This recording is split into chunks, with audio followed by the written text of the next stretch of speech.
NC और कांग्रेस वाले जीते तो भारत में फटाके नहीं जलेंगे, पाकिस्तान में फटाके जलाए जाएंगे। पाकिस्तान राहुल बाबा आपको जो भाषण लिख कर देते हैं ना, वो आपको सच नहीं बताते।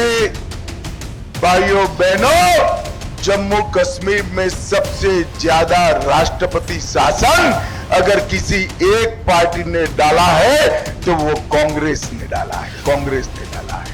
आतंकवादियों की जगह जेल में है या बाहर है? जोर से बोलो, जेल में है या बाहर है? अरे अब्दुल्ला साहब कान खोल कर सुन लो, राहुल बाबा कान खोल कर सुन लो, ये नरेंद्र मोदी सरकार है। आतंकवाद को पाताल तक दफना कर हम रहेंगे, पाताल तक। ये डराते हैं, लाल चौक जाने में डरते थे। मैं आज कहना चाहता हूं शिंदे साहब, चलो वो समय चला गया। पोते पोती को लेकर बुलेट प्रूफ नहीं सादी गाड़ी में लाल चौक चले जाइए, बाल भी बांका नहीं होगा, बाल भी। याद रखना, पाक अधिकृत कश्मीर भी फिर कश्मीर का ही पार्ट होने वाला है, जम्मू कश्मीर का ही भाग होने वाला है। जम्मू कश्मीर में धारा 370 हटने के बाद पहली बार विधानसभा चुनाव हो रहे हैं। जम्मू कश्मीर में बड़ी तादाद में लोग मतदान कर रहे हैं और वोटर टर्नआउट का लगातार नया रिकॉर्ड बन रहा है। इस बीच जम्मू कश्मीर की राजनीति में पाकिस्तान और आर्टिकल 370 का जिक्र गाहे बगाहे होता रहा है। आज गृह मंत्री अमित शाह और यूपी के सीएम योगी आदित्यनाथ जम्मू कश्मीर में चुनावी सभा संबोधित करने पहुंचे थे। इस दौरान चाहे अमित शाह हो या योगी आदित्यनाथ, दोनों ने पाकिस्तान परस्ती की राजनीति और धारा 370 पर विपक्ष पर जोरदार हमले किए।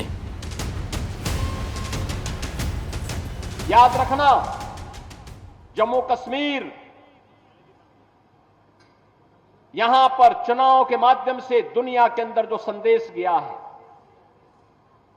जो ये लोग कभी राहुल गांधी के रूप में, कभी किसी अन्य रूप में जम्मू कश्मीर के बारे में, भारत के बारे में दुनिया के अंदर दुष्प्रचार करते थे, उसका जवाब जम्मू कश्मीर विधानसभा का चुनाव दे रहा है।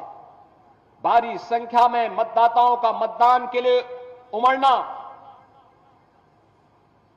चुनाव के प्रति उनके रुझान को यह दिखाता है कि उन्होंने परिवारवादी राजनीति को, विभाजनकारी राजनीति को तिलांजलि दी है और वे आज जम्मू कश्मीर के अंदर एक लोकतांत्रिक सरकार चाहते हैं और लोकतांत्रिक सरकार के माध्यम से विकास की मुख्य धारा के साथ जुड़ करके एक भारत श्रेष्ठ भारत की सजग प्रहरी के रूप में काम करना चाहते हैं।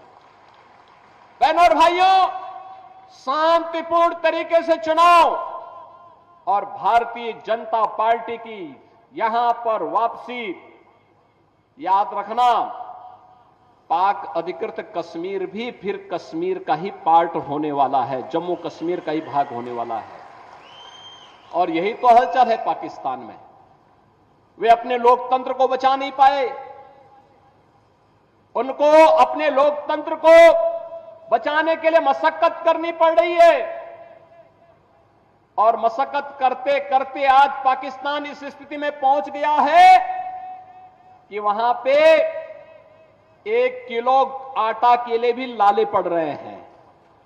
आप देख रहे होंगे, भारत है 80 करोड़ लोगों को फ्री में राशन की सुविधा का लाभ दे रहा है, 60 करोड़ लोगों को 5 लाख रुपए हर वर्ष स्वास्थ्य बीमा का कवर देता है। जीवन ज्योति बीमा योजना हो या जीवन सुरक्षा बीमा योजना,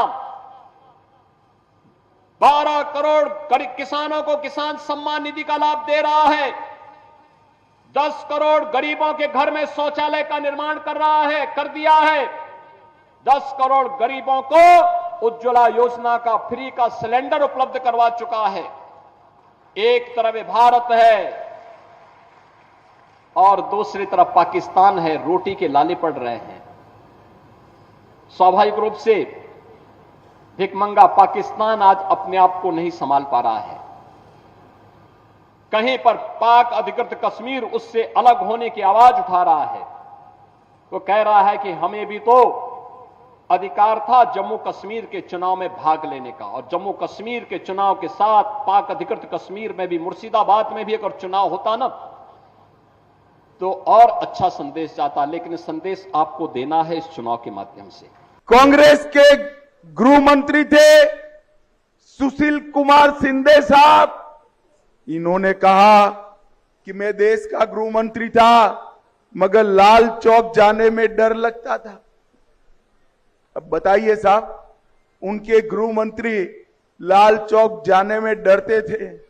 मैं आज कहना चाहता हूं शिंदे साहब, चलो वो समय चला गया, पोते पोती को लेकर बुलेट प्रूफ नहीं सादी गाड़ी में लाल चौक चले जाइए, बाल भी बांका नहीं होगा, बाल भी। आज लाल चौक पर गणेश चतुर्थी भी मनाई जाती है और कृष्ण जन्माष्टमी का जुलूस भी निकलता है। जिन्होंने पत्थर चलाए हैं, पत्थरबाजी की है, आतंकवाद फैलाया है, उनको जेलों से मुक्त करेंगे। मुझे बताओ जसरोटा वालों, आतंकवादियों की जगह जेल में है या बाहर है? जोर से बोलो, जेल में है या बाहर है? अरे अब्दुल्ला साहब, कान खोल कर सुन लो, राहुल बाबा कान खोल कर सुन लो, ये नरेंद्र मोदी सरकार है, आतंकवाद को पाताल तक दफना कर हम रहेंगे, पाताल तक।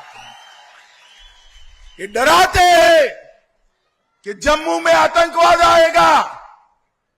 अरे उमर अब्दुल्ला, कोई माई का लाल की हिम्मत नहीं है मेरे जम्मू के अंदर आतंकवाद लाने की। ये भारतीय जनता पार्टी की सरकार। ये राहुल गांधी ने अभी अभी बयान दिया कि जम्मू कश्मीर में बाहर वाले राज करें। उनका इशारा अपने एलजी साहब की ओर है। राहुल बाबा, आपको जो भाषण लिख कर देते हैं ना, वो आपको सच नहीं बताते। भाइयों बहनों, जम्मू कश्मीर में सबसे ज्यादा राष्ट्रपति शासन अगर किसी एक पार्टी ने डाला है तो वो कांग्रेस ने डाला है, कांग्रेस ने डाला है। आप हमें कह रहे हो, और मनोज सिन्हा जी तो भारत के हैं। राहुल बाबा, आपका दादी के पिताजी जवाहरलाल नेहरू जी ने कश्मीर का एक हिस्सा पाकिस्तान को दे दिया। पाक ऑक्यूपाई कश्मीर पाकिस्तान को देने का काम किया है। आपको जम्मू और कश्मीर माफ नहीं कर सकता। और मैं बताता हूं राहुल बाबा, हम तो वो पार्टी के कार्यकर्ता है जिसका नारा है, जहां हुए बलिदान मुखर्जी वो कश्मीर। जोर से बोलो, जहां हुए बलिदान मुखर्जी वो कश्मीर। हमारे दोनों प्रत्याशी जीवन लाल जी और दिलीप सिंह आपके सामने उपस्थित। मैं आपको बताता हूं, अगर जीवन लाल जी और दिलीप सिंह जीते तो पूरे भारत में पटाखे जलकर उसका विजय उत्सव मनाया जाएगा। और अगर इनके विरोधी एनसी और कांग्रेस वाले जीते तो भारत में पटाखे नहीं जलेंगे, पाकिस्तान में पटाखे जलाए जाएंगे। पाकिस्तान, मुझे बताओ बनी वालों, आपकी इच्छा है कि पाकिस्तान खुशियां मनाए? जरा जोर से बोलो जरा, आपकी इच्छा है? ये लोगों ने घोषणा की है कि एनसी कांग्रेस की सरकार आई, पीडीपी की सरकार आई तो धारा 370 को वापिस लाएंगे। बनी वालों, धारा 370 वापिस आनी चाहिए क्या?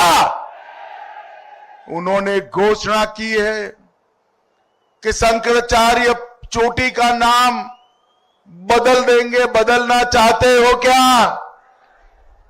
उन्होंने कहा है कि हम आतंकवादी और पत्थरबाजों को छोड़ देंगे।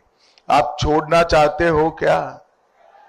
भाइयों बहनों, 40-40 साल तक हमारे जम्मू कश्मीर को ये एनसी और कांग्रेस ने आतंकवाद की भेंट चढ़ाया।